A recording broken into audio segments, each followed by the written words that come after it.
नदी में बुड़ी माछ धराड़ी मृत्यु। लीमा पंचायत चंद्रपाड़ियागुड़े नदी में बुड़ी जड़े माछ धराड़ी मृत्यु घटी। मृत व्यक्ति हेले 48 वर्ष वयस्क बलराम पालीगुड़िया, पिता ललित पालीगुड़िया। ग्रामवासी और परिवार लोकों सूचना अनुसार गत 3 तारिख सोमवार दिन संध्या 5टार सबुदिन भली गाँ तल कुरुलु नदी में माछ धरने जाल बांधापी जाइए बलराम। सेठारे घर को फेरी नथिले। गाँ लोके बहु खोजाखोजी पर आज सकाळे नदी में मृतदेह एक कूल लगी देखि अग्निशम विभाग थाना सूचना देते। सूचना पाई अग्निशम अधिकारी सरोज कुमार भूतिया नेतृत्व में एग्निक पदलाम गुर्धा, अजय हरिजन, चंद्रशेखर माझी, श्यामलाल गंड, श्रीकांत सेठी और रुद्रप्रसाद बारिक प्रमुख पहुंची मृतदेह को उद्धार करते।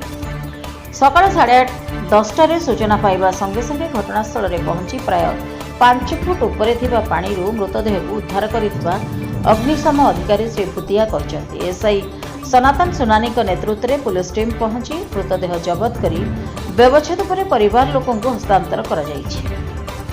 ग्रामवासी सूचना अनुसार मृत व्यक्ति परिवार माछ धरी जीविका निर्वाह करथिले। सबुदिन भली से दिन मध्य जाल नहीं नदी को जाइथिले। जाल बांधी अध घंटा कि घंटाए भितर घर को फेरिबा कथा आ से फेरिले ना।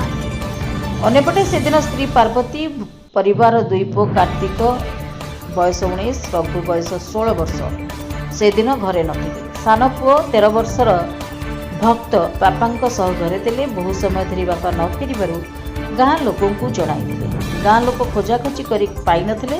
ता परदिन तांको स्त्री घर को फेरी गाँ लोकों सह बहु खोजाखोजी करथिले, तथापि पाई नथिले। आज सकाळु खोजाखोजी करने समय माछ धरिबा स्थान ठारू प्राय 50 मीटर तलको मुंडरे मृतदेह थिबा देखिथिले। से जो स्थान रे जाल बांधुथिले सेठारू प्राय 15 फुटर पानी रहिछि। एने एक मामला रुजु करा जाई अधिक तदंत करुवा थाना अधिकारी अश्विनी कुमार पट्टनायक सूचना दैछन्ति।